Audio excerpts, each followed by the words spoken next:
സ്വാഗതം ടോപ്പ് 10ലേക്ക്. വിദ്യാഭ്യാസം അത് കുട്ടികളുടെ മൗലിക അവകാശമാണ്.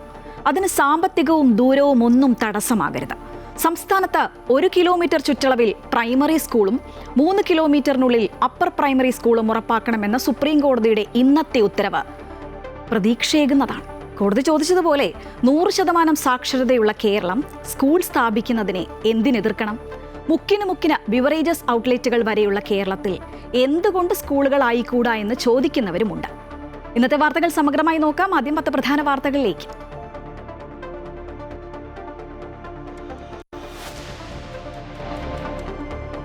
സംസ്ഥാനത്ത് എല്ലായിടത്തും സർക്കാർ സ്കൂളുകൾ തുടങ്ങണമെന്ന് സുപ്രീം കോടതി. 1 കിലോമീറ്റർ ചുറ്റളവിൽ പ്രൈമറി സ്കൂളും 3 കിലോമീറ്ററിനുള്ളിൽ അപ്പർ പ്രൈമറി സ്കൂളും ഉറപ്പാക്കാൻ നിർദ്ദേശം.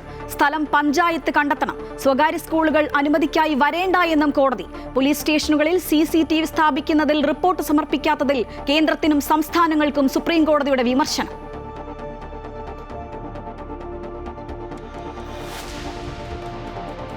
നടിയാക്രമിച്ച കേസിൽ വിധി ഡിസംബർ 8-ന്.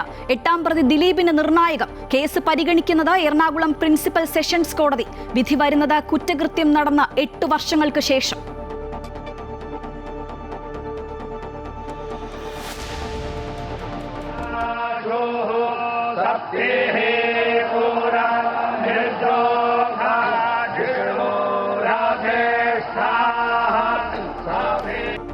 അയോധ്യ ശ്രീരാമക്ഷേത്രത്തിൽ ധ്വജാരോഹണം നിർവഹിച്ച പ്രധാനമന്ത്രി നരേന്ദ്രമോദി.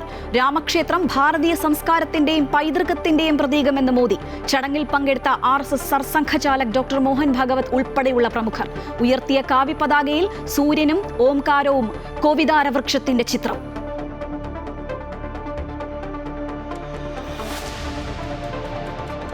ശബരിമല സ്വർണ്ണക്കൊള്ളയിൽ A. പത്മകുമാറിനെതിരെ പാർട്ടി നടപടി ഉടനില്ല. കുറ്റപത്രം സമർപ്പിച്ച ശേഷം മാത്രം നടപടി. പാർട്ടി വിശ്വസിച്ച് ചുമതലയേൽപ്പിച്ചവർ നീതി പുലർത്തിയില്ല എന്ന് MV ഗോവിന്ദൻ. നടപടിയെടുക്കാൻ CPM-ന് പേടിയെന്ന് VD സതീശൻ. N. വാസുവിന്റെ ജാമ്യാപേക്ഷയിൽ അടുത്ത മാസം 3-ന് വിധി.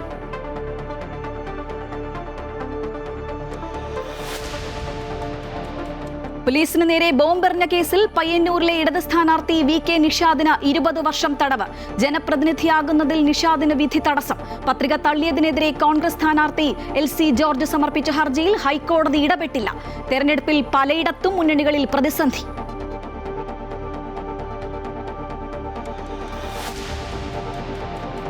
വിദ്യാർത്ഥികളെ നിർബന്ധിച്ച SIR-ന്റെ ഭാഗമാക്കില്ല എന്ന് മന്ത്രി V. ശിവൻകുട്ടി. കടുത്ത മാനസിക പ്രയാസം നേരിടുന്നതായി തഹസീൽദാർക്ക് സങ്കട ഹർജി നൽകി കൊണ്ടോട്ടി താലൂക്കിലെ BLO-മാർ. മലപ്പുറത്ത് ഉടുമുണ്ട് പൊക്കിക്കാണിച്ച BLO വാസുദേവിനെതിരെ നടപടി. ഉത്തർപ്രദേശിൽ 2 BLO-മാർ ആത്മഹത്യ ചെയ്തു.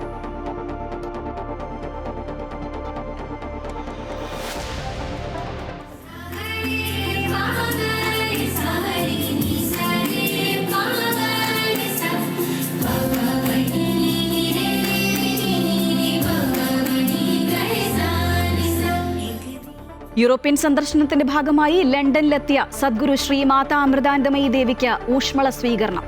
മനസ്സിന് ശാന്തി വരുത്തിയാൽ നമ്മുടെ എല്ലാ പ്രശ്നങ്ങൾക്കും പരിഹാരമാകുമെന്ന് അമ്മ.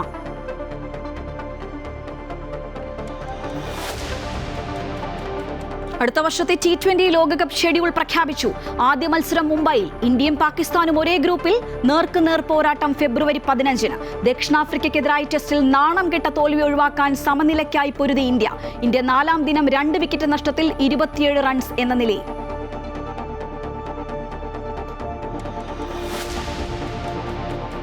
എത്യോപ്യയിലെ അഗ്നിപർവ്വത സ്ഫോടനത്തിന്റെ ഭൂരിഭാഗം ചാരവും പുകയും ഇന്ത്യൻ ഉപഭൂഖണ്ഡം കടന്നു. നിരവധി അന്താരാഷ്ട്ര ആഭ്യന്തര സർവീസുകളെ ബാധിച്ചു. ആശങ്ക വേണ്ടെന്നും വിമാന സർവീസുകൾ സാധാരണ നിലയിലെന്നും വ്യോമയാന മന്ത്രാലയം.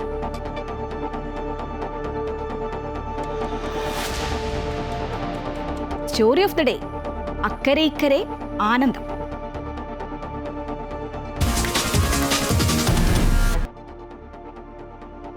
ചീഫ് ജസ്റ്റിസായി ചുമതലയേറ്റ ശേഷം ജസ്റ്റിസ് സൂര്യകാന്ത് അധ്യക്ഷനായ ബെഞ്ച് ഇന്നൊരു ശ്രദ്ധേയ ഉത്തരവ് പുറപ്പെടുവിച്ചു. പഠനമെന്ന മൗലികാവകാശം ഒരു കുട്ടിക്കും ഹനിക്കപ്പെടരുത്. സംസ്ഥാനത്ത് സ്കൂളുകൾ ഇല്ലാത്ത ഇടങ്ങളിലൊക്കെ സ്കൂളുകൾ വരണമെന്നതായിരുന്നു ആ ഉത്തരവ്. മലപ്പുറം എളാമ്പ്രയിൽ സർക്കാർ LP സ്കൂൾ ആരംഭിക്കാനുള്ള ഹൈക്കോടതി നിർദ്ദേശം ചോദ്യം ചെയ്ത് സർക്കാർ സമർപ്പിച്ച ഹർജി തള്ളിക്കൊണ്ടാണ് ഉത്തരവ്. 3 മാസത്തിനുള്ളിൽ തീരുമാനം വേണമെന്നാണ് കോടതി പറയുന്നത്. മലപ്പുറം എളാമ്പ്രയിൽ സർക്കാർ LP സ്കൂൾ ആരംഭിക്കാനുള്ള മഞ്ചേരി മുനിസിപ്പാലിറ്റിയുടെ ആവശ്യം വിദ്യാഭ്യാസ വകുപ്പ് നിരാകരിച്ചിരുന്നു. എന്നാൽ സ്കൂൾ സ്ഥാപിക്കാൻ പ്രദേശവാസികൾക്ക് അനുമതി നൽകി 2020 ജൂലൈയിൽ ഹൈക്കോടതി ഉത്തരവിറക്കി. ഇതിനെതിരെയാണ് സംസ്ഥാന സർക്കാർ സുപ്രീം കോടതിയെ സമീപിച്ചത്.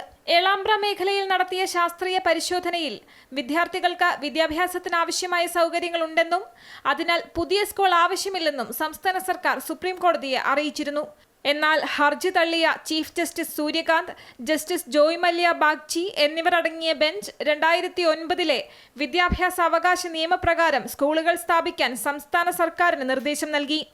1 കിലോമീറ്റർ ചുറ്റളവിൽ LP സ്കൂളുകൾ ഇല്ലെങ്കിൽ അവിടെ LP സ്കൂളുകൾ സ്ഥാപിക്കണം. 3 കിലോമീറ്റർ ചുറ്റളവിൽ UP സ്കൂൾ ഇല്ലെങ്കിൽ അവിടെ UP സ്കൂളുകളും സ്ഥാപിക്കാനാണ് നിർദ്ദേശം. സ്ഥിരം സംവിധാനമാകും വരെ വാടകയ്ക്ക് കെട്ടിടമെടുത്ത് സ്കൂളുകൾ സ്ഥാപിക്കണം. സ്ഥിരം അധ്യാപകർ ഇല്ലെങ്കിൽ കരാറടിസ്ഥാനത്തിൽ അധ്യാപകരെ നിയമിക്കാൻ കോടതി അനുമതി നൽകിയിട്ടുണ്ട്. ഇതിനായി വിരമിച്ച അധ്യാപകരുടെ സേവനം ഉപയോഗിക്കാമെന്നും സുപ്രീം കോടതി വ്യക്തമാക്കി. പഞ്ചായത്തുകൾ സ്കൂളിനാവശ്യമായ സ്ഥലം കണ്ടെത്തി നൽകണമെന്നും ബെഞ്ച് പറഞ്ഞിട്ടുണ്ട്. ഭൂമിശാസ്ത്രപരമായി വെല്ലുവിളികളുള്ള എല്ലാ പ്രദേശങ്ങളിലും സ്കൂൾ സ്ഥാപിക്കണമെന്ന് പറഞ്ഞ കോടതി 3 മാസത്തിനുള്ളിൽ ഇക്കാര്യത്തിൽ നയപരമായ തീരുമാനമെടുക്കാൻ നിർദ്ദേശിച്ചു. എയ്ഡഡ് മേഖലയ്ക്ക് ഈ ഉത്തരവ് ബാധകമാകില്ലെന്നും സുപ്രീം കോടതി വ്യക്തത വരുത്തി. വിദ്യാർത്ഥികൾക്ക് മറ്റ് സ്ഥലങ്ങളിൽ പോയി പഠിക്കണമെങ്കിൽ അതിനുള്ള സൗകര്യം ഒരുക്കാമെന്ന സംസ്ഥാന സർക്കാർ നിലപാടിനെ 2 അംഗ ബെഞ്ച് വിമർശിച്ചു. അമൃത ന്യൂസ്, ന്യൂഡൽഹി. മനുഷ്യാവകാശ ലംഘനങ്ങൾ തടയണം. അതിനാണ് പോലീസ് സ്റ്റേഷനുകളിൽ സുപ്രീം കോടതി CCTV സ്ഥാപിക്കണമെന്ന് ഉത്തരവിട്ടത്. എന്നാൽ കാലമേറെ കഴിഞ്ഞിട്ടും പരാതികളേറെ ഉയർന്നിട്ടും ചില സംസ്ഥാനങ്ങൾ അത് നടപ്പാക്കിയില്ല. അവരെ രൂക്ഷമായാണ് സുപ്രീം കോടതി ഇന്ന് വിമർശിച്ചത്. 3 ആഴ്ച കൂടി സമയം നീട്ടി നൽകിയിട്ടുണ്ട്. എന്നിട്ടും നടപടി ആയില്ല എങ്കിൽ ചീഫ് സെക്രട്ടറിമാർ നേരിട്ട് ഹാജരാകേണ്ടി വരും എന്നാണ് മുന്നറിയിപ്പ്. രാജ്യത്ത് 8 മാസത്തിനിടെ 11 കസ്റ്റഡി മരണമുണ്ടായെന്ന മാധ്യമവാർത്തകളുടെ അടിസ്ഥാനത്തിലാണ് സുപ്രീം കോടതി പോലീസ് സ്റ്റേഷനുകളിൽ CCTV സ്ഥാപിക്കണമെന്ന നിർദ്ദേശം നൽകിയത്. സംസ്ഥാനങ്ങളിലെയും കേന്ദ്രഭരണ പ്രദേശങ്ങളിലെയും നിലവിലെ സാഹചര്യങ്ങൾ അറിയിക്കാനും ജസ്റ്റിസുമാരായ വിക്രംനാഥ്, സന്ദീപ് മെഹ്ത എന്നിവർ നിർദ്ദേശം നൽകിയിരുന്നു. എന്നാൽ ഇക്കാര്യത്തിൽ മറുപടി നൽകാൻ വൈകിയതോടെയാണ് കേന്ദ്ര സംസ്ഥാന സർക്കാരുകൾക്കെതിരെ കോടതി വിമർശനം ഉന്നയിച്ചത്. നിലവിൽ 11 സംസ്ഥാനങ്ങൾ മാത്രമാണ് മറുപടി നൽകിയതെന്ന വിഷയത്തിൽ അമിക്കസ് ക്യൂറിയായി നിയോഗിച്ച മുതിർന്ന അഭിഭാഷകൻ സിദ്ധാർത്ഥ് ദവെ കോടതിയെ അറിയിച്ചു. ദേശീയ ഏജൻസികളുമായി ബന്ധപ്പെട്ട കേന്ദ്രം മറുപടി നൽകിയിട്ടില്ലെന്നും അദ്ദേഹം വ്യക്തമാക്കി. കേരളം റിപ്പോർട്ട് സമർപ്പിക്കാത്തതിലും കോടതി അതൃപ്തി രേഖപ്പെടുത്തി. ഭരണനിർവഹണത്തിന് പേരുകേട്ട സംസ്ഥാനം എന്തുകൊണ്ട് മടിക്കുന്നുവെന്നും വളരെ മുന്നോക്കം നിൽക്കുന്ന സംസ്ഥാനമല്ലേ എന്നും ജസ്റ്റിസ് സന്ദീപ് മെഹ്ത ചോദിച്ചു. സത്യവാങ്മൂലം നൽകാൻ കോടതി 3 ആഴ്ച സമയം അനുവദിച്ചു. നിശ്ചിത സമയപരിധിക്കുള്ളിൽ മറുപടി നൽകിയില്ലെങ്കിൽ ചീഫ് സെക്രട്ടറിമാർ നേരിട്ട് ഹാജരാകേണ്ടി വരുമെന്ന് കോടതി മുന്നറിയിപ്പ് നൽകിയിട്ടുണ്ട്. ഡിസംബർ 16-ന് വിഷയം വീണ്ടും സുപ്രീം കോടതി പരിഗണിക്കും. News desk, Amrita TV.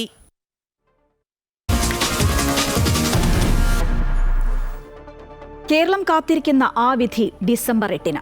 സാക്ഷികളുടെ മൊഴിമാറ്റവും സ്പെഷ്യൽ പബ്ലിക് പ്രോസിക്യൂട്ടർമാരുടെ രാജിയുമൊക്കെയായി സംഭവബഹുലമായ 8 വർഷങ്ങൾക്ക് ശേഷം എറണാകുളം പ്രിൻസിപ്പൽ സെഷൻസ് കോടതി നടിയെ ആക്രമിച്ച കേസിൽ വിധി പറയുമ്പോൾ നീതി ആർക്കൊപ്പമായിരിക്കും? ആരൊക്കെ ജയിലിൽ പോകും? ഉറ്റുനോക്കുകയാണ് കേരളം. 2017 ഫെബ്രുവരി മാസം 17-നാണ് കൊച്ചി നഗരത്തിൽ ഓടുന്ന വാഹനത്തിൽ വെച്ച് നടി ആക്രമിക്കപ്പെട്ടത്. 2018 മാർച്ചിൽ കേസിന്റെ വിചാരണ നടപടികൾ ആരംഭിച്ചു. സംഭവബഹുലമായിരുന്നു ഈ കേസിന്റെ ഓരോ ഘട്ടവും. പൾസർ സുനി 1-ാം പ്രതിയായ കേസിൽ നടൻ ദിലീപ് 8-ാം പ്രതിയാണ്. ആദ്യം 7 പ്രതികളുണ്ടായിരുന്ന കേസിൽ പിന്നീട് ദിലീപിനെ 8-ാം പ്രതിയാക്കി അനുബന്ധ കുറ്റപത്രം സമർപ്പിക്കുകയായിരുന്നു. 1700ഓളം തെളിവുകളാണ് കേസിലുള്ളത്. 261 സാക്ഷികളെ വിസ്തരിച്ചു. ഇതിൽ സിനിമാ മേഖലയിൽ നിന്നടക്കം 28 പേർ കൂറുമാറി. കോവിഡും പ്രോസിക്യൂട്ടർ പിന്മാറിയതുമെല്ലാം കേസിൽ വലിയ കാലതാമസമുണ്ടാക്കി. നിരവധി തവണ സുപ്രീം കോടതി സമയപരിധി നിശ്ചയിച്ചു. 2017 ഫെബ്രുവരിയിൽ അറസ്റ്റിലായ പൾസർ സുനിക്ക് കഴിഞ്ഞ വർഷം സെപ്റ്റംബറിൽ സുപ്രീം കോടതി ജാമ്യം അനുവദിച്ചിരുന്നു. വിചാരണ നടപടി വൈകുന്നതിൽ കടുത്ത അതൃപ്തി അറിയിച്ചാണ് സുപ്രീം കോടതി ജാമ്യം അനുവദിച്ചത്. അതിനിടെ പ്രധാന തെളിവായ മെമ്മറി കാർഡിന്റെ ഹാഷ് വാല്യൂ മാറിയത് വിവാദമായി. 2024 ഡിസംബർ 11-നാണ് കേസിലെ അന്തിമവാദം ആരംഭിച്ചത്. 2025 ഏപ്രിൽ 7-ന് CBI അന്വേഷണം ആവശ്യപ്പെട്ടുള്ള ദിലീപിന്റെ ഹർജി ഹൈക്കോടതി ഡിവിഷൻ ബെഞ്ചും തള്ളി. മലയാള സിനിമാ മേഖലയെ ഇളക്കിമറിച്ച കേസാണിത്. വിമൻ ഇൻ സിനിമ കളക്റ്റീവ് എന്ന സംഘടനയുടെ പിറവിക്കും കേസ് കാരണമായി. താരസംഘടനയായ അമ്മയിൽ വലിയ ഭിന്നതകളുണ്ടാവുകയും സിനിമാ മേഖലയിലെ സ്ത്രീകൾക്ക് പരാതി നൽകാൻ ആഭ്യന്തര പരാതി പരിഹാര സെൽ രൂപീകരിക്കുന്നതുമെല്ലാം ഈ കേസോടുകൂടിയാണ്. വർഷങ്ങൾ നീണ്ട നിയമയുദ്ധത്തിനൊടുവിലാണ് ഡിസംബർ 8-ന് പ്രിൻസിപ്പൽ സെഷൻസ് കോടതി വിധി പറയാൻ പോകുന്നത്. അമൃത ന്യൂസ്, കൊച്ചി.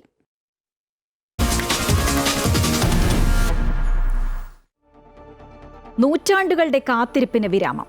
അയോധ്യയിലെ രാമക്ഷേത്രം പൂർണ്ണതയിലെത്തി. രാമക്ഷേത്രത്തിലെ ധ്വജാരോഹണം പ്രധാനമന്ത്രി നരേന്ദ്രമോദി നിർവഹിച്ചു. UP മുഖ്യമന്ത്രി യോഗി ആദിത്യനാഥ്, RSS സർസംഘചാലക് ഡോക്ടർ മോഹൻ ഭാഗവത് ഉൾപ്പെടെയുള്ള പ്രമുഖരും സന്യാസി ശ്രേഷ്ഠരും ചടങ്ങിൽ പങ്കെടുത്തു. കോടിക്കണക്കിന് വരുന്ന ഹൈന്ദവ വിശ്വാസികളുടെ ആത്മാർപ്പണത്തിന്റെ ശബ്ദമാണ് രാമജന്മഭൂമിയിൽ മുഴങ്ങിയത്.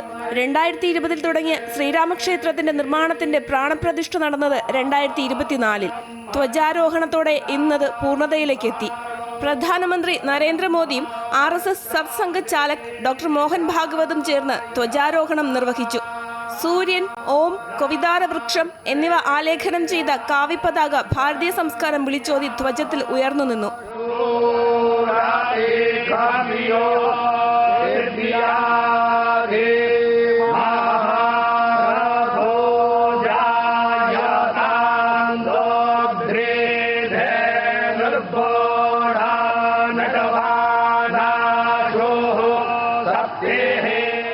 രാജ്യവും ലോകവും രാമമയമായ ദിവസമെന്നും വർഷങ്ങൾ നീണ്ട കാത്തിരിപ്പിന് വിരാമമായെന്നും പ്രധാനമന്ത്രി പറഞ്ഞു.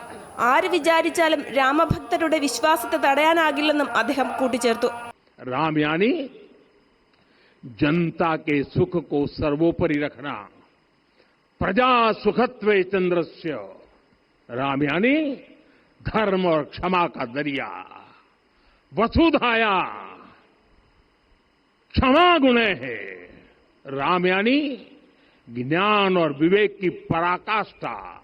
ധർമ്മത്തിന്റെ കൊടിമരമാണ് ഉയർന്നിരിക്കുന്നതെന്നും രാമക്ഷേത്രത്തിന് വേണ്ടി ജീവൻ നൽകിയവർ സ്വർഗത്തിലിരുന്ന് സന്തോഷിക്കുന്നുണ്ടെന്നും RSS സർസംഘചാലക് ഡോക്ടർ മോഹൻ ഭാഗവത് പറഞ്ഞു. राम राज्य का ध्वज जो कभी अयोध्या में फहराता था और संपूर्ण विश्व में अपने आलोक से सुख शांति प्रदान करता था. പുതിയ യുഗത്തിലേക്കുള്ള യാത്ര തുടങ്ങിയെന്ന് ഉത്തർപ്രദേശ് മുഖ്യമന്ത്രി യോഗി ആദിത്യനാഥ് പറഞ്ഞു. और हर दिशा में राम राज्य की पुनर्स्थापना का दिव्य अनुभूति हो रही है. आज श्री राम लला की ये पावन नगरी आस्था और आधुनिकता की, आस्था एवं अर्थव्यवस्था के एक नए युग में प्रवेश कर चुकी है. രാവിലെ അയോധ്യയിലെത്തിയ പ്രധാനമന്ത്രി റോഡ് ഷോയ്ക്ക് ശേഷമാണ് ക്ഷേത്രത്തിലേക്ക് എത്തിയത്. രാംലല്ല ഉൾപ്പെടെ ഓരോ മന്ദിരങ്ങളിലും പ്രധാനമന്ത്രി ആരതി ഒഴിഞ്ഞു.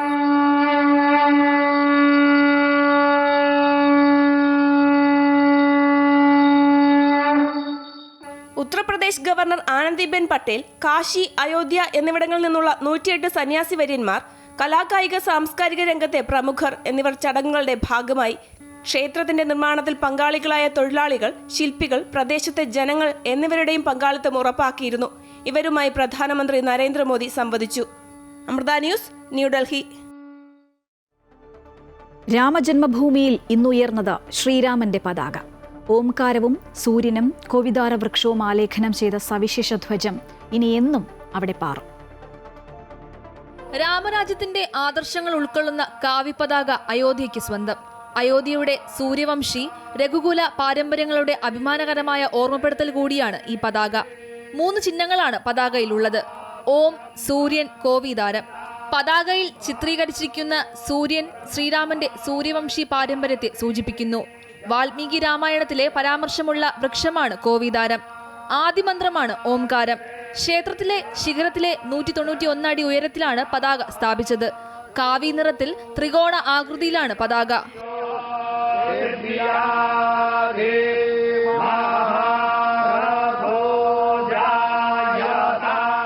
പാരച്യൂട്ട് നിർമ്മിക്കുന്ന സാങ്കേതിക വിദ്യയിലാണ് പതാകയുടെ നിർമ്മാണം.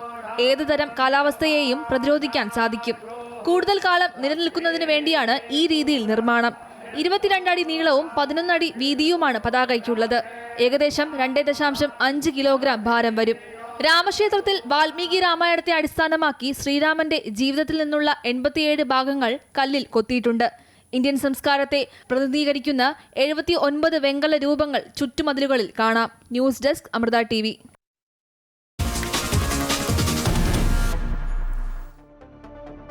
ശബരിമലയിൽ അയ്യന്റെ സ്വർണം കട്ടെങ്കിൽ അവർക്ക് പണി കിട്ടും. പാർട്ടി കൈവിടുമെന്ന സൂചന നൽകുകയാണ് CPM സംസ്ഥാന സെക്രട്ടറി MV ഗോവിന്ദൻ. വിശ്വസിച്ച് ചുമതല ഏൽപ്പിച്ചവർ പാർട്ടിയോട് നീതി പുലർത്തിയില്ല എന്ന പത്തനംതിട്ട ജില്ലാ കമ്മിറ്റി നേതൃയോഗത്തിന് ശേഷമുള്ള MV ഗോവിന്ദന്റെ പരാമർശം പത്മകുമാറിനും ബാസുവിനുമുള്ള താക്കീതോ അതോ തെരഞ്ഞെടുപ്പ് മുന്നിൽ കണ്ടുള്ള പ്രതികരണമോ എന്നുള്ളതാണ് ഇനി അറിയേണ്ടത്. എന്തായാലും കേസിൽ കുറ്റപത്രം സമർപ്പിച്ച ശേഷം ശക്തമായ നടപടി ഉണ്ടാകുമെന്നാണ് MV ഗോവിന്ദൻ പറയുന്നത്.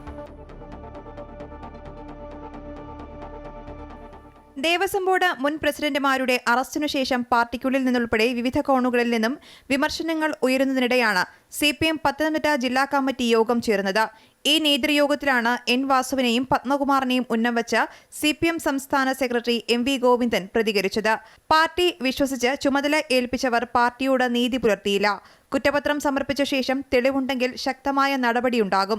പത്മകുമാറിന് ഭരണഘടനാപരമായ വീഴ്ച പറ്റിയെന്നും യോഗത്തിൽ വിലയിരുത്തി. എന്നാൽ യോഗത്തിൽ പത്മകുമാറിനെ കുറിച്ച് ചർച്ച ചെയ്തില്ലെന്നായിരുന്നു MV ഗോവിന്ദൻ മാധ്യമങ്ങളോട് പറഞ്ഞത്. അയ്യപ്പന്റെ ഒരു തരി പൊന്നു പോലും നഷ്ടമാകില്ലെന്നും CPMൽ ആർക്കെങ്കിലും പങ്കുണ്ടെങ്കിൽ പാർട്ടി നടപടിയുണ്ടാകുമെന്നും MV ഗോവിന്ദൻ വ്യക്തമാക്കി. ഇടതുപക്ഷ ജനാധിപത്യ മുന്നണിയുടെ ഭാഗമായിട്ട് പ്രതിനിധികളാക്കപ്പെട്ട ആർക്കെങ്കിലും എന്തെങ്കിലും ഉത്തരവാദിത്വം ഉണ്ടെന്ന് കൃത്യമായിട്ട് മനസ്സിലായാൽ ആവശ്യമായ സംഘടനാ നടപടിയും നിലപാടുകളും പാർട്ടി സ്വീകരിക്കും. അതിൽ ഒരു കുറ്റവീഴ്ചയും പാർട്ടി ചെയ്യുമെന്ന് ധരിക്കേണ്ടിയില്ല. യൂത്ത് കോൺഗ്രസ് മുൻ സംസ്ഥാന അധ്യക്ഷൻ രാഹുൽ മാങ്കുട്ടത്തിൽ MLAക്കെതിരായ പരാതിയിലും MV ഗോവിന്ദൻ പ്രതികരിച്ചു. രാഹുലിനെതിരെ പരാതി നൽകാത്തതുകൊണ്ടാണ് ജയിലിലാകാത്തത്. ഇത് ആദ്യത്തെ വിഷയമല്ലല്ലോ, പല ഓഡിയോകളും പുറത്തുവന്നല്ലോ എന്നും ചോദിച്ചു. പ്രതിപക്ഷം തള്ളിപ്പറയാത്തത് സംരക്ഷണമാണ്. കോൺഗ്രസ് എല്ലാവരെയും സംരക്ഷിക്കുകയാണ്. അതുകൊണ്ടാണ് CPMനോട് ചോദിക്കുന്നത്. പരാതിയുമായി വന്നാൽ ജയിലിലാകുമെന്നും MV ഗോവിന്ദൻ പ്രതികരിച്ചു. അമൃത ന്യൂസ്, പത്തനംതിട്ട. സ്വർണ്ണക്കൊള്ളയിൽ നേതാക്കൾക്കെതിരെ നടപടിയെടുക്കാൻ CPMന് പേടിയാണെന്നാണ് പ്രതിപക്ഷ നേതാവ് VD സതീശൻ പറഞ്ഞത്. അത് കൂടുതൽ CPM നേതാക്കൾ അകത്തു പോകാതിരിക്കാനാണെന്നും അദ്ദേഹം പറയുന്നു. പ്രധാനപ്പെട്ട CPMന്റെ നേതാക്കന്മാർ മോഷണ കുറ്റത്തിന് ജയിലിലാണ്. അയ്യപ്പന്റെ സ്വർണം കവർന്ന സ്വർണ്ണക്കൊള്ള കേസിൽ അവർ രണ്ടുപേര് ജയിലിലാണ്. അവർക്കെതിരെ നടപടിയെടുക്കാൻ CPM നേതൃത്വത്തിന് പേടിയാണ്. കാരണം അവർക്കെതിരായി നടപടിയെടുത്താൽ അവർ മറ്റു ചില CPM നേതാക്കൾക്കെതിരെ കൂടെ മൊഴി കൊടുക്കും എന്നുള്ള ഭയമാണ്. ഇനി കൂടുതൽ CPM നേതാക്കന്മാരെ അകത്തു പോകാതിരിക്കാൻ വേണ്ടിയിട്ടാണ് അവർക്കെതിരായി നടപടിയെടുക്കാതിരിക്കുന്നത്. രാഷ്ട്രീയ സംരക്ഷണമില്ലാതെ സ്വർണ്ണക്കൊള്ള നടക്കില്ലെന്നും CPM മറുപടി പറയണമെന്നും KC വേണുഗോപാലും ഇന്ന് ആവശ്യപ്പെട്ടു.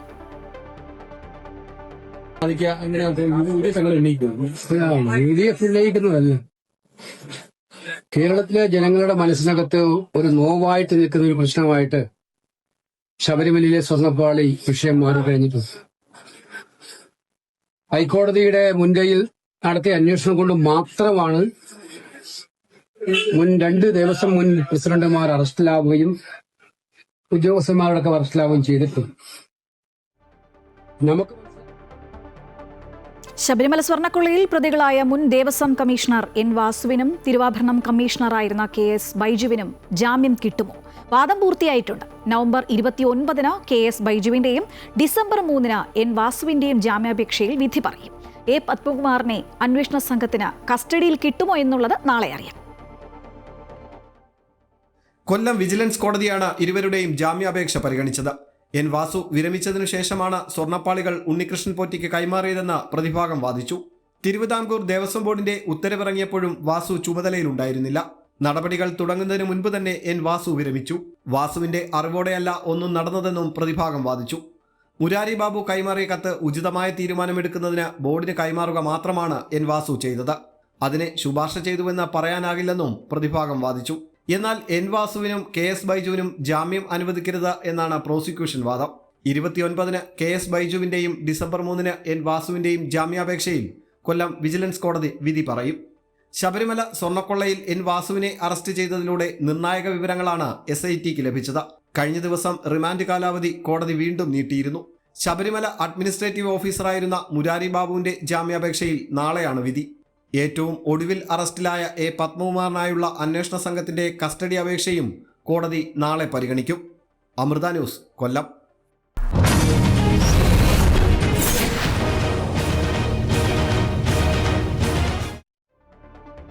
തിരഞ്ഞെടുപ്പിങ് അടുത്തു, പ്രചാരണവും ചൂടുപിടിക്കുന്നു. പക്ഷേ മുന്നണികൾക്കുള്ളിലെ തർക്കങ്ങളും പരാതികളും തീരുന്നതേയില്ല. സീറ്റ് വിഭജന തർക്കങ്ങളിൽ നേതാക്കൾക്കെതിരെ അണികളുടെ പോസ്റ്റർ, കോടതിയിലെ ഹർജി, അതിർത്തി പരസ്യമൊക്കെയുള്ള രാജികൾ, അങ്ങനെ പ്രശ്നങ്ങൾ നിരവധിയാണ്. തൃശൂരിൽ DCC പ്രസിഡന്റിനെതിരെയാണ് പോസ്റ്റർ പ്രത്യക്ഷപ്പെട്ടിരിക്കുന്നത്. 20 ലക്ഷത്തിന് ഒല്ലൂർ സെന്റർ ഡിവിഷനിലെ സീറ്റ് വിറ്റുവെന്നാണ് പോസ്റ്ററിലെ ആരോപണം. DCC പ്രസിഡന്റ് ജോസഫ് ടാജറ്റിനെ പുറത്താക്കണമെന്നും പോസ്റ്ററിൽ ആവശ്യപ്പെടുന്നു. സേവ് കോൺഗ്രസ് ഫോറത്തിന്റെ പേരിലാണ് പോസ്റ്റർ പ്രത്യക്ഷപ്പെട്ടിരിക്കുന്നത്. എറണാകുളത്തേക്ക് വന്നാൽ ജില്ലാ പഞ്ചായത്ത് കടമക്കുടി ഡിവിഷനിലെ UDF സ്ഥാനാർത്ഥി അഡ്വക്കേറ്റ് LC ജോർജിന്റെ ഹർജിയിൽ ഇടപെടാനാകില്ലെന്ന് ഹൈക്കോടതി വ്യക്തമാക്കിയിട്ടുണ്ട്. നാമനിർദ്ദേശ പത്രിക തള്ളിയതിനെതിരെ LC ജോർജ് നൽകിയ ഹർജിയിലാണ് ഇടപെടാൻ കോടതി വിസമ്മതിച്ചിരിക്കുന്നത്. തെരഞ്ഞെടുപ്പ് പ്രക്രിയ ആരംഭിച്ചതിനാൽ ഇടപെടാനാകില്ലെന്നാണ് ഹൈക്കോടതിയുടെ വിശദീകരണം. Kasaragod DCC vice president James Panthamakkal രാജിവെച്ചു. കോൺഗ്രസിലെ സീറ്റ് വിഭജന തർക്കം, DCC ഓഫീസിൽ നടന്ന നേതാക്കൾ തമ്മിലുള്ള കയ്യാങ്കളി എന്നിവയെ തുടർന്നാണ് രാജി. DCC പ്രസിഡന്റ് PK ഫൈസലിനെതിരെ ഗുരുതരമായ ആരോപണങ്ങളാണ് ജെയിംസ് പന്തമാക്കൽ ഉന്നയിച്ചിരുന്നത്. താൻ പണം വാങ്ങിയെന്ന ആരോപണം അടിസ്ഥാനരഹിതമാണെന്നും KPCCക്ക് പരാതി നൽകുമെന്നും PK ഫൈസൽ വ്യക്തമാക്കിയിട്ടുണ്ട്. ഞാൻ ജെയിംസ് പന്തമാക്കലിനോട് വെല്ലുവിളിക്കുന്നു. ഇത് ആരോടാണ് വാങ്ങിയത്? എന്താണ് വാങ്ങിയത്? ഇവൻ വായിക്ക് തോന്നുന്നത് കോതക്ക് പാട്ട് പോലെ അവൻ പറയുന്നത്. BJPയിലും അതൃപ്തിയും രാജിയും പ്രതിസന്ധിയാകുകയാണ്. ശ്യാമള S പ്രഭു BJPയിൽ നിന്ന് രാജിവെച്ചു. BJP മുൻ സംസ്ഥാന വൈസ് പ്രസിഡന്റും കൊച്ചി കോർപ്പറേഷനിൽ തുടർച്ചയായി 32 വർഷം കൗൺസിലറുമായിരുന്നു. എന്നാൽ ഭാരതീയ ജനതാ പാർട്ടി സ്ഥാനാർത്ഥി നിർണയത്തിൽ വലിയ മുന്നേറ്റമാണ് നേടിയതെന്നാണ് BJP സംസ്ഥാന ജനറൽ സെക്രട്ടറി S സുരേഷ് പറയുന്നത്. NDAക്ക് വിമത ഭീഷണിയില്ലെന്നും അച്ചടക്കമുള്ള പാർട്ടിയാണെന്നും S സുരേഷ് പറയുന്നു. കേരളത്തിൽ ഭാരതീയ ജനതാ പാർട്ടി വലിയ ഒരു മുന്നേറ്റമാണ് സ്ഥാനാർത്ഥി നിർണയത്തിൽ കേരളത്തിൽ നേടിക്കഴിഞ്ഞിരിക്കുന്നത്. News desk, Amrita TV. കവടിയാറിൽ മത്സരിക്കുന്ന R ശ്രീലേഖയാണ് BJPയുടെ തിരുവനന്തപുരത്തെ മേയർ സ്ഥാനാർത്ഥിയെന്ന സൂചന നൽകി കേന്ദ്ര സഹമന്ത്രി സുരേഷ് ഗോപി. 56ഓളം ഇടങ്ങളിൽ വിജയം സുനിശ്ചിതമാണെന്നും കവടിയാറിലെയും ശാസ്തമംഗലത്തെയും സ്ഥാനാർത്ഥികൾ ശക്തരാണെന്നും അദ്ദേഹം പറഞ്ഞു. കവടിയാർ വാർഡിലെ തെരഞ്ഞെടുപ്പ് കൺവെൻഷനിൽ പങ്കെടുത്ത് സംസാരിക്കുകയായിരുന്നു അദ്ദേഹം. എൻ്റെ ഏറ്റവും പ്രിയങ്കരനായ, ഈ കൂട്ടത്തിൽ ഏറ്റവും പ്രിയങ്കരനും ബന്ധുവും കൂടിയായ ശ്രീലേഖ മാമും കൂടി, ഇനി ഞാൻ അങ്ങനെ വിളിക്കാൻ പാടില്ല അല്ലേ? ഞാൻ ശ്രീലേഖയെന്ന് മാത്രമാണ് ഞാൻ വിളിച്ചിരുന്നത്. പക്ഷേ ഇനി ഇടതിലിടഞ്ഞ് CPMഉം CPIയും. കുട്ടനാട്ടിൽ 5 പഞ്ചായത്തുകളിൽ CPMഉം CPIയും ഏറ്റുമുട്ടും. സീറ്റ് വിഭജനത്തിലുണ്ടായ തർക്കങ്ങളിൽ പരിഹാരം കാണാൻ കഴിയാതെ വന്നതോടെയാണ് CPI ഒറ്റയ്ക്ക് മത്സരിക്കാൻ തീരുമാനിച്ചത്. സമവായ ശ്രമം ഫലം കാണാതായതോടെയാണ് CPMഉം CPIയും തമ്മിൽ നേർക്കുനേർ പോരാടാൻ ഒരുങ്ങുന്നത്. 5 പഞ്ചായത്തുകളിലാണ് ഇരു പാർട്ടികളും ഏറ്റുമുട്ടുക. രാമങ്കരി, മുട്ടാർ, നീലംപേരൂർ, തലവടി, തകഴി പഞ്ചായത്തുകളിലെ 16 സീറ്റിലാണ് മത്സരം. നേരത്തെ 18 സീറ്റുകളിൽ പത്രിക നൽകിയിരുന്നു. എന്നാൽ സമവായ ചർച്ചകൾക്കൊടുവിൽ തലവടിയിലും തകഴിയിലും ഓരോ സീറ്റിൽ CPI സ്ഥാനാർത്ഥികളെ പിൻവലിച്ചു. രാമങ്കരിയിൽ 6 സീറ്റിലും മുട്ടാറിൽ 4 സീറ്റിലും നീലംപേരൂരിൽ 2 സീറ്റിലുമാണ് മത്സരം. ഇത് CPI കുട്ടനാട് നോർത്ത് മണ്ഡലം കമ്മിറ്റിയിൽ ഉൾപ്പെടുന്ന പഞ്ചായത്തുകളാണ്. രാമങ്കരിയിൽ ഭരണം പിടിക്കുക എന്ന ലക്ഷ്യത്തോടെയാണ് മത്സരം. കുട്ടനാട് സൗത്ത് മണ്ഡലം കമ്മിറ്റിയിൽ ഉൾപ്പെടുന്ന തലവടിയിലും തകഴിയിലും 2 CPMഉം CPIയും തമ്മിൽ മത്സരിക്കും. രാമങ്കരിയിൽ 5 CPMഉം CPIയും സ്വന്തം ചിഹ്നത്തിലാണ് മത്സരിക്കുക. 1 സ്വതന്ത്ര സ്ഥാനാർത്ഥിയും. മുട്ടാർ പഞ്ചായത്ത് 1-ാം വാർഡിൽ CPI പിന്തുണയോടെയാണ് മത്സരം. 4, 13, 14 വാർഡിലും CPIയും CPMഉം സ്ഥാനാർത്ഥികളെ നിർത്തിയിട്ടുണ്ട്. സീറ്റ് വീതം വെക്കുന്നത് സംബന്ധിച്ച തർക്കമാണ് CPIയെ ഒറ്റയ്ക്ക് മത്സരിക്കാനുള്ള തീരുമാനത്തിലെത്തിച്ചത്. അമൃത ന്യൂസ്, ആലപ്പുഴ. കണ്ണൂർ പയ്യന്നൂരിൽ പോലീസിനു നേരെ ബോംബെറിഞ്ഞ കേസിൽ CPM പ്രവർത്തകർക്ക് 20 വർഷം തടവും പിഴയും. CPM പ്രവർത്തകരായ TCV നന്ദകുമാർ, VK നിഷാദ് എന്നിവർക്കെതിരെയാണ് 20 വർഷം തടവും 2.5 ലക്ഷം രൂപ പിഴയും ശിക്ഷ വിധിച്ചത്. തളിപ്പറമ്പ് അഡീഷണൽ ജില്ലാ സെഷൻസ് കോടതിയുടേതാണ് വിധി. VK നിഷാദ് പയ്യന്നൂർ നഗരസഭയിൽ 46-ാം വാർഡിൽ LDF സ്ഥാനാർത്ഥിയാണ്. നിഷാദ് വിജയിച്ചാൽ ജനപ്രതിനിധിയായി തുടരാൻ ശിക്ഷാവിധി തടസ്സമാകും.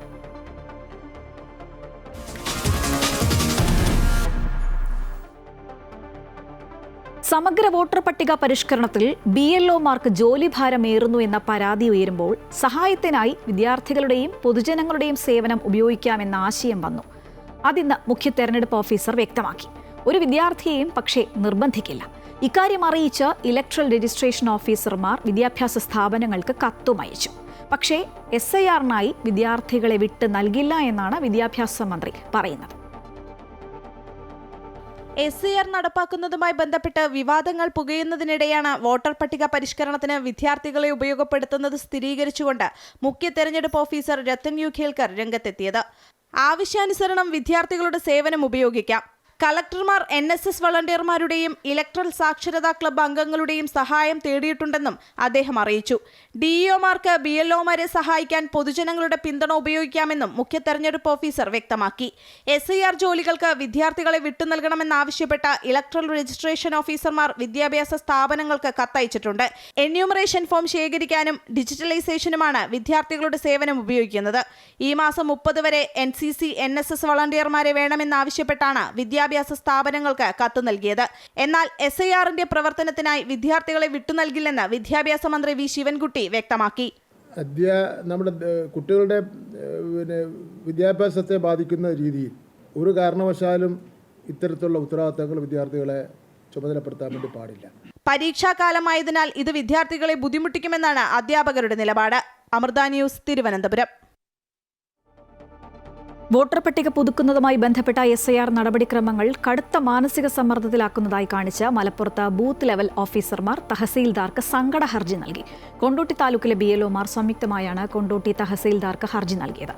SIR-മായി ബന്ധപ്പെട്ട ഉദ്യോഗസ്ഥർ വലിയ മാനസിക പ്രയാസം നേരിടുന്നതായും നടപടിക്രമങ്ങൾ BLOമാരുടെ തലയിൽ കെട്ടിവെച്ച് രക്ഷപ്പെടാൻ ശ്രമിക്കുന്നതായി സംശയിക്കുന്നുവെന്നും ഡിസംബർ 9-ന് ഇറങ്ങുന്ന കരട് വോട്ടർ പട്ടികയിൽ പേരില്ല എങ്കിൽ പൊതുജനം BLOമാർക്കെതിരെ തിരിയുമെന്ന് ഞങ്ങൾ ഭയപ്പെടുന്നതായും പരാതിയിൽ പറയുന്നു. പരാതി തഹസീൽദാർ ജില്ലാ കളക്ടർക്ക് കൈമാറി. അതിനിടെ മലപ്പുറത്ത് വോട്ടർമാരോട് മോശമായി പെരുമാറിയ BLOക്കെതിരെ ഇന്ന് നടപടിയുണ്ടായി.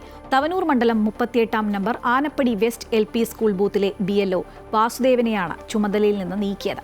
മലപ്പുറം കളക്ടർ VR വിനോദാണ് നടപടിയെടുത്തത്. SIR എന്യൂമറേഷൻ ഫോം വിതരണ ക്യാമ്പിനിടെ പ്രായമുള്ളവരെ അടക്കം വെയിലത്ത് വരിയിൽ നിർത്തുന്നത് നാട്ടുകാർ ചോദ്യം ചെയ്തത് വാക്കുതർക്കത്തിനിടെയായി. നാട്ടുകാർ വീഡിയോ എടുക്കുന്നത് കണ്ടതോടെ BLO എഴുന്നേറ്റ് നിന്ന് ക്യാമറയ്ക്ക് നേരെ മുണ്ടുയർത്തി കാണിക്കുകയായിരുന്നു. കഴിഞ്ഞ വ്യാഴാഴ്ചയായിരുന്നു സംഭവം. ഉത്തർപ്രദേശിൽ 2 BLOമാർ ആത്മഹത്യ ചെയ്തു. സുധീർ കുമാർ, വിപിൻ യാദവ് എന്നിവരാണ് മരിച്ചത്. വിവാഹത്തിന് അവധി നൽകാത്തതിനാലാണ് സുധീർ കുമാർ ആത്മഹത്യ ചെയ്തത്. ഗോണ്ടയിലെ അധ്യാപകനാണ് വിപിൻ യാദവ്. ഇന്ന് രാവിലെയാണ് വിപിൻ വിഷം കഴിച്ചത്. ഗുരുതരാവസ്ഥയിൽ ആശുപത്രിയിൽ പ്രവേശിപ്പിച്ചുവെങ്കിലും ജീവൻ രക്ഷിക്കാനായില്ല. മേലുദ്യോഗസ്ഥരുടെ മാനസിക സമ്മർദ്ദം കാരണമാണ് ആത്മഹത്യക്ക് ശ്രമിച്ചതെന്ന് മരിക്കും മുൻപ് വിപിൻ പറഞ്ഞതായി ബന്ധുക്കൾ പറയുന്നു. ഭാര്യ ചിത്രീകരിച്ച വീഡിയോ പുറത്തു വന്നിട്ടുണ്ട്.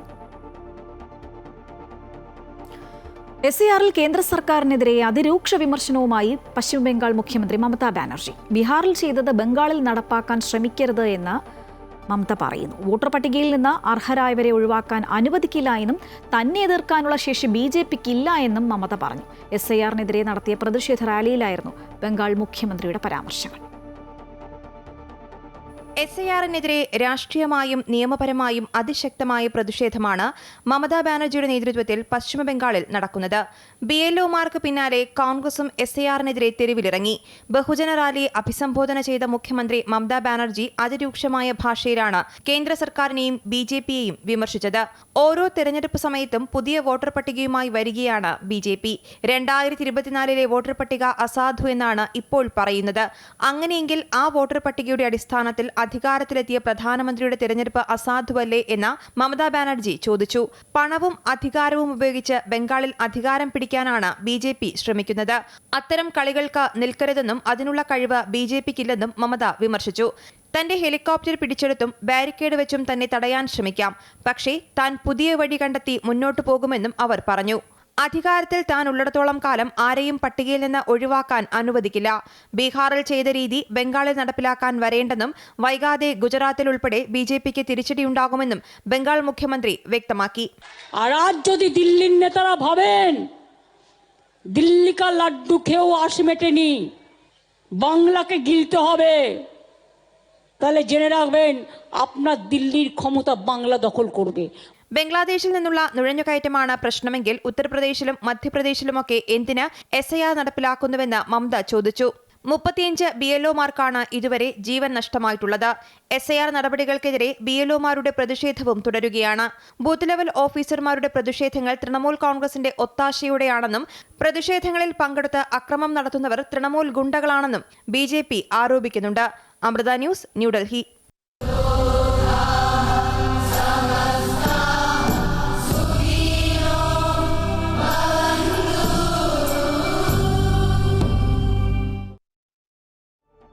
യൂറോപ്യൻ സന്ദർശനത്തിന്റെ ഭാഗമായി ലണ്ടനിലെത്തിയ സദ്ഗുരു ശ്രീ മാതാ അമൃതാനന്ദമയി ദേവിക്ക് ഊഷ്മള സ്വീകരണം.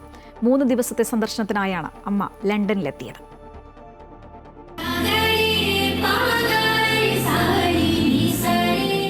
ജർമ്മനിയിലെ മാതാ അമൃതാനന്ദമയി സെന്റർ, ബ്രോംബാസ്റ്റാൽ എന്നിവിടങ്ങളിലെ 3 ദിവസത്തെ പരിപാടികൾക്ക് ശേഷം ലണ്ടനിലെത്തിയ അമ്മയെ മക്കൾ ഭക്തിയാദരപൂർവ്വമാണ് വരവേറ്റത്.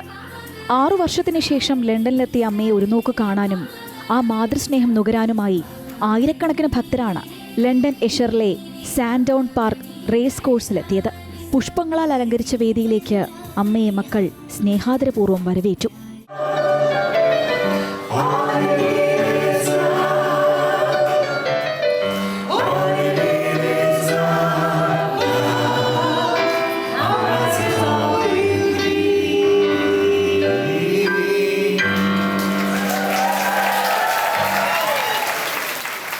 വേദിയിലെത്തിയ അമ്മയെ ലെസ്റ്റർ ഈസ്റ്റ് മണ്ഡലത്തിലെ പാർലമെന്റ് അംഗം ശിവാനി രാജ്നീകാന്ത് രാജ, സാഹസിക യാത്രികയും എഴുത്തുകാരിയും 2012 ലണ്ടൻ പാരാലിമ്പിക്സിൽ വെള്ളി മെഡൽ ജേതാവുമായ ഡോക്ടർ കാരൻ ഡാർക്ക്, ബ്രിട്ടീഷ് സംരംഭകയും മുൻ ടെലിവിഷൻ അവതാരകയുമായ പോപ്പി ജെയ്മി എന്നിവർ ഹാരാർപ്പണം ചെയ്തു.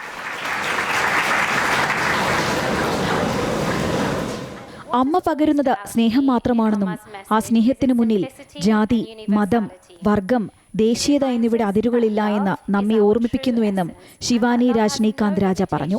അമ്മയുടെ മാതൃകാപരമായ കാരുണ്യ സേവന പ്രവർത്തനങ്ങൾക്ക് അവർ നന്ദിയും അറിയിച്ചു. What has always stood out to me in Amma's message is its simplicity and universality.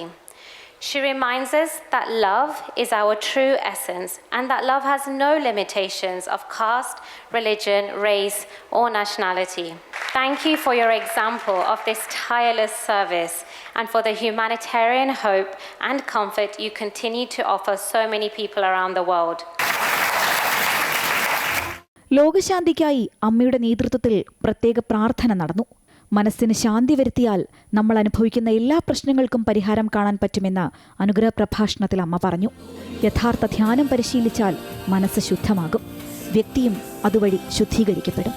ഇതിലൂടെ ലോകത്ത് സമാധാനവും ശാന്തിയും കൈവരുമെന്ന് അമ്മ ഓർമ്മിപ്പിച്ചു.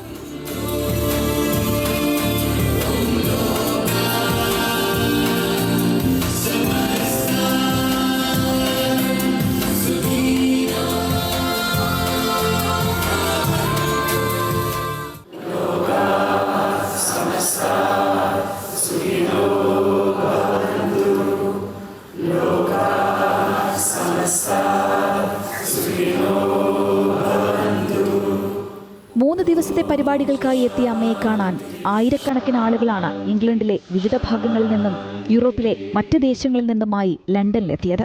അമ്മയുടെ സാമീപ്യം അവർക്ക് അനുഗ്രഹ പുണ്യമായി. അമ്മയ്ക്കായി അവർ കലോപാസന അർപ്പിച്ചു.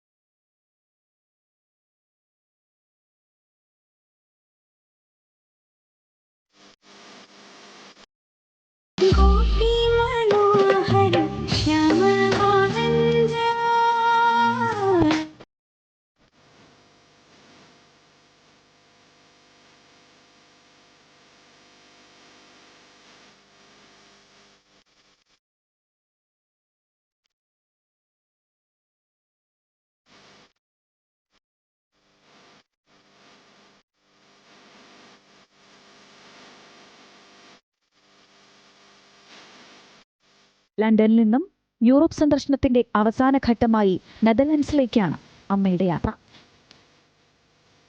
News desk, Amrita news.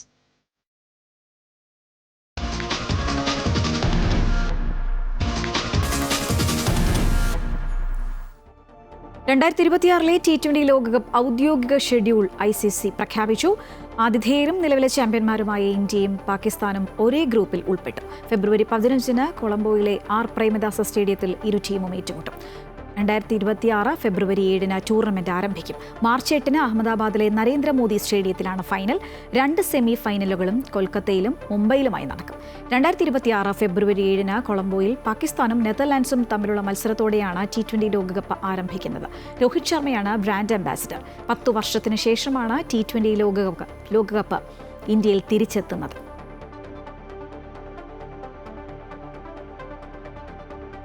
Guwahati cricket ടെസ്റ്റിൽ ദക്ഷിണാഫ്രിക്കയ്ക്കെതിരെ വിജയലക്ഷ്യം പിന്തുടർന്ന ഇന്ത്യയ്ക്ക് രണ്ടാം ഇന്നിംഗ്സിലും ബാറ്റിംഗ് തകർച്ച. 549 റൺസിന്റെ വിജയലക്ഷ്യം പിന്തുടർന്ന ഇന്ത്യ 4ാം ദിനം 2 വിക്കറ്റ് നഷ്ടത്തിൽ 27 റൺസ് എന്ന നിലയിലാണ്.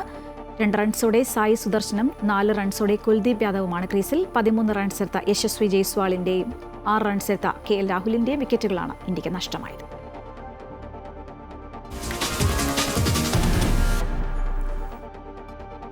എത്യോപ്യയിലെ അഗ്നിപർവ്വത സ്ഫോടനത്തിൽ നിന്നുള്ള ചാരവും പുകയും ഇന്ത്യൻ ഉപഭൂഖണ്ഡം കടന്നതിനാൽ വിമാന സർവീസുകൾ സാധാരണഗതിയിലായി. സ്ഫോടനത്തിന് പിന്നാലെയുണ്ടായ കരിമേഘ പടലങ്ങൾ സൂക്ഷ്മമായി നിരീക്ഷിച്ചു വരികയാണെന്നും നിലവിൽ ആശങ്കപ്പെടേണ്ട സാഹചര്യമില്ല എന്നും വ്യോമയാന മന്ത്രാലയം അറിയിച്ചു. കേരളം ഉൾപ്പെടെ വിവിധ സംസ്ഥാനങ്ങളിലെ വിമാന സർവീസുകളെ സാരമായി ബാധിച്ചിരുന്നു. അന്താരാഷ്ട്ര ആഭ്യന്തര സർവീസുകളെയും ബാധിച്ചിരുന്നു. പുക മൂലം യന്ത്രത്തകരാർ ഉൾപ്പെടെ ഉണ്ടാകാൻ സാധ്യതയുള്ളതിനാലാണ് ജാഗ്രത പാലിക്കാൻ കേന്ദ്ര വ്യോമയാന മന്ത്രാലയം നിർദ്ദേശം നൽകിയത്. ഡൽഹിയിലെ വായു മലിനീകരണം രൂക്ഷമായ സാഹചര്യത്തിൽ ചാരമേഘങ്ങൾ ആശങ്ക ഉയർത്തിയിരുന്നു. മേഘങ്ങൾ ചൈനയിലേക്ക് നീങ്ങുന്നതായും വൈകിട്ട് 7:30 ചാരമേഘങ്ങൾ ഇന്ത്യയിൽ നിന്ന് ഒഴിഞ്ഞുവെന്നും കേന്ദ്ര കാലാവസ്ഥാ നിരീക്ഷണ കേന്ദ്രവും അറിയിച്ചു. നടനും BJP നേതാവുമായ കൃഷ്ണകുമാറിന്റെ മകൾ ദിയ കൃഷ്ണയുടെ സ്ഥാപനത്തിൽ നടന്ന തട്ടിപ്പിൽ നഷ്ടമായത് 66 ലക്ഷം രൂപയെന്ന് ക്രൈംബ്രാഞ്ച് കുറ്റപത്രം. 3 ജീവനക്കാരികളിൽ ചേർന്നാണ് 66 ലക്ഷം രൂപ തട്ടിയെടുത്തത്. 3 ജീവനക്കാരികൾ ഉൾപ്പെടെ 4 പേരെ പ്രതി ചേർത്ത് ക്രൈംബ്രാഞ്ച് കുറ്റപത്രം സമർപ്പിച്ചു. ദിയ കൃഷ്ണയുടെ സ്ഥാപനത്തിലെ ജീവനക്കാരികളായ വിനീത ജൂലിയറ്റ്, ദിവ്യ ഫ്രാങ്ക്ലിൻ, രാധാകുമാരി എന്നിവർ ചേർന്ന് 66 ലക്ഷം രൂപ തട്ടിയെടുത്തെന്നാണ് ക്രൈംബ്രാഞ്ച് അന്വേഷണത്തിലെ കണ്ടെത്തൽ. വിനീതയുടെ ഭർത്താവ് ആദർശിനെയും പ്രതി ചേർത്തിട്ടുണ്ട്. ദിയ കൃഷ്ണയുടെ QR കോഡിന് പകരം ജീവനക്കാരികളുടെ QR കോഡ് വഴി പണം തട്ടിയെടുക്കുകയായിരുന്നു. പ്രതികൾ ആഡംബര ജീവിതത്തിനായി പണം ഉപയോഗിച്ചുവെന്നാണ് പോലീസ് വ്യക്തമാക്കുന്നത്.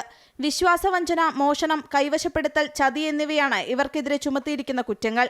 2 വർഷം കൊണ്ടാണ് പണം തട്ടിയെടുത്തത്. പണം തട്ടിയെന്ന് കാട്ടി കൃഷ്ണകുമാർ തന്നെയാണ് തിരുവനന്തപുരം അസിസ്റ്റന്റ് കമ്മീഷണർക്ക് പരാതി നൽകിയിരുന്നത്. ഈ പരാതിയിൽ മ്യൂസിയം പോലീസ് കേസെടുത്തിരുന്നു. അതേസമയം കൃഷ്ണകുമാർ ജീവനക്കാരികളെ തട്ടിക്കൊണ്ടുപോയെന്ന കേസിലും അന്വേഷണം അന്തിമഘട്ടത്തിലാണ്.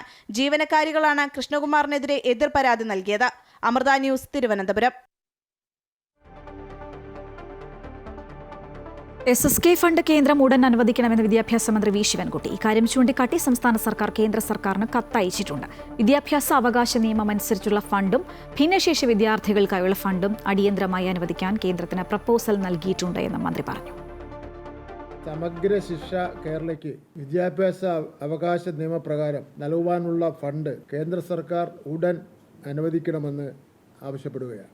ഇക്കാര്യം ചൂണ്ടിക്കാട്ടി സംസ്ഥാന ഗവൺമെൻറ് കേന്ദ്ര സർക്കാരിന് കത്ത് നൽകിയിട്ടുണ്ട്. കഴിഞ്ഞ 2.5 വർഷത്തോളമായി സമഗ്ര ശിക്ഷയ്ക്കുള്ള ഫണ്ട് കേന്ദ്ര സർക്കാർ അനുവദിക്കുന്നില്ല. വലിയൊരു ഇടവേളയ്ക്ക് ശേഷം വിദ്യാഭ്യാസ അവകാശ നിയമം അനുസരിച്ചുള്ള ഫണ്ടും ഭിന്നശേഷി വിദ്യാർത്ഥികൾക്കുള്ള ഫണ്ടും അടിയന്തരമായി അനുവദിക്കാൻ കേന്ദ്രത്തിന് പ്രപ്പോസൽ നൽകിയിട്ടുണ്ട്.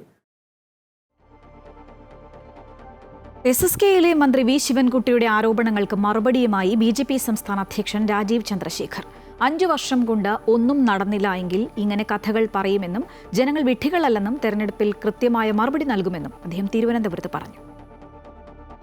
5 കൊല്ലം കഴിഞ്ഞിട്ട് ഒന്നും ചെയ്യാൻ കഴിയുന്നില്ലെങ്കിൽ ഓരോരോ കഥകൾ ഇങ്ങനെ ഉണ്ടാക്കും. ഇതൊരു പുതിയ നാടകമല്ലല്ലോ. ഇതോ നോക്കൂ, ജനങ്ങളെ വെഡ്ഡിയാക്കുന്ന ഈ ഒരു രാഷ്ട്രീയത്തിന് സമയം കഴിഞ്ഞു. ഇനി നിങ്ങൾ എന്ത് ചെയ്തു എന്ന് മുമ്പോട്ട് പറയാം. ചെയ്തില്ലെങ്കിൽ പറയാം ഞാൻ ചെയ്തില്ല. എന്നെ ഓരോരോ സർക്കസ് ചെയ്യേണ്ട ആവശ്യമില്ല. നാട്ടിലിപ്പോൾ നടന്ന എല്ലാ വികസനവും അത് ഞാൻ കണക്കാക്കി മുമ്പോട്ട് വെച്ച് തരാൻ തയ്യാറാണ്.